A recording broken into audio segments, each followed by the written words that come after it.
Halo semuanya, selamat datang di sesi bedah materi kita kali ini. Hari ini kita bakal ngelakuin sebuah eksplorasi yang jujur aja menurut saya luar biasa banget.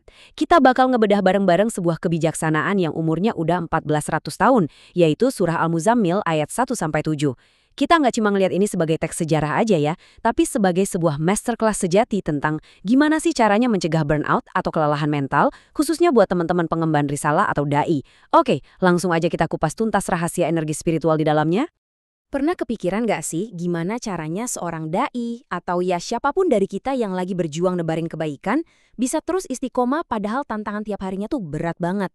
Kita tahu sendirilah rutinitas dan tuntutan harian itu sering banget nguras energi, baik fisik maupun emosi kita. Kita butuh banget yang namanya bahan bakar, sebuah sumber energi tanpa batas buat ngadepin dunia luar. Nah, jawaban dari kegelisahan ini ternyata udah dirumuskan dengan sangat indah di masa-masa awal kenabian. Oke, kita masuk ke bagian pertama. Bangkit dari zona nyaman. Sebuah panggilan ilahi yang datang justru pas kita lagi pengen banget istirahat. Konteks di balik ayat Ya ayyuhal muzammil atau wahai orang yang berselimut ini benar-benar memukau. Jadi ayat ini turun di awal masa kenabian. Waktu itu Nabi Muhammad SAW lagi dalam kondisi yang penuh tekanan jiwa. Ada rasa gugup, bingung setelah nerima wahyu pertama, dan pastinya gelisah ngelihat penentangan. Selimut di sini bukan cuma selembar kain buat ngangetin badan, tapi itu simbol dari kenyamanan dan perlindungan dari dunia luar yang keras. Panggilan ini tuh ibarat tegunan yang super lembut tapi tetap tegas banget dari Allah Subhanahu wa Ta'ala. Intinya, tinggalkan rasa aman di balik selimut itu, bangun dan bersiaplah untuk misi seumur hidup. Udah bukan waktunya lagi buat diam.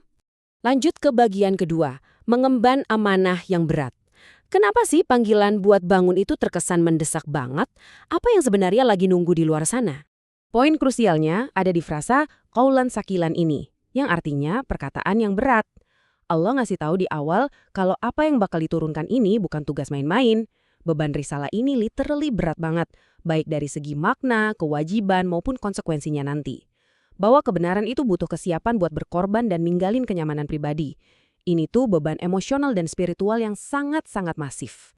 Realitanya, perkataan yang berat itu bakal berwujud rentetan aktivitas yang luar biasa menguras tenaga. Coba bayangin, di siang hari seorang dai harus nyampain wahyu, ngebina masyarakat, nerima cemoohan, ngadepin penolakan yang kadang ya menyakitkan banget, belum lagi harus ngejawab tantangan umat yang kayak nggak ada habisnya. Melelahkan?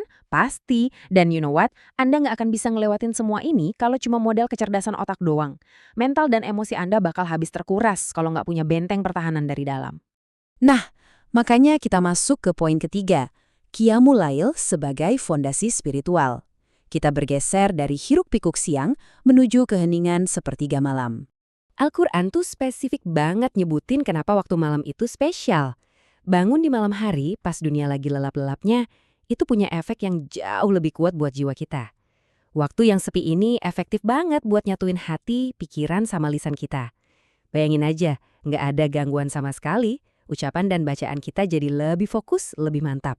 Dan pastinya, bisa maksa diri ninggalin kasur yang empuk itu adalah bentuk latihan kesungguhan yang luar biasa buat ngalahin hawa nafsu sendiri. Jadi gini intinya, buat seorang pembawa risalah, Qiyamul Lail itu bukan cuma ibadah tambahan atau sekedar opsional. It's a must. Ini adalah stasiun pengisian daya utama. Qiyamul Lail ibarat bahan bakar spiritual yang ngasih kita kestabilan emosi, kemampuan buat nahan amarah, dan kejernihan pikiran waktu ngadepin masalah yang ruwet. Tanpa rutinitas ini, wah seorang dai bakal gampang banget goyah, rapuh, dan kehilangan arah pas siang harinya.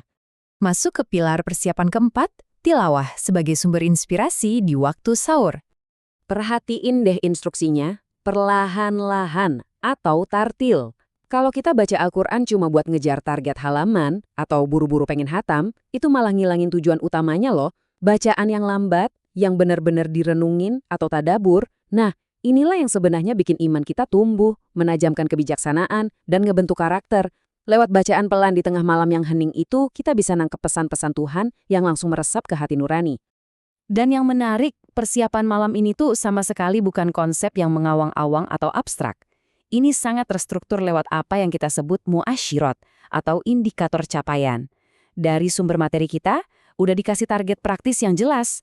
Misalnya, baca 1 juz Al-Quran setiap hari, terus ngafalin surat-surat tertentu dari Al-Jin sampai Al-Mursalat. Menariknya lagi, membaca Al-Quran ini secara spesifik disebut sebagai cara buat dapetin ide-ide baru dan inspirasi segar buat materi dakwah besok paginya. Jadi ini benar-benar metode charging yang terukur. Kelima, keseimbangan malam dan siang. Disinilah semua poin kita tadi menyatu. Surah Al-Muzammil itu ngebangun 2 kutub kehidupan yang nggak bisa dipisahin. Di satu sisi kita punya siang, yaitu medan amal kita yang super panjang dan nguras tenaga.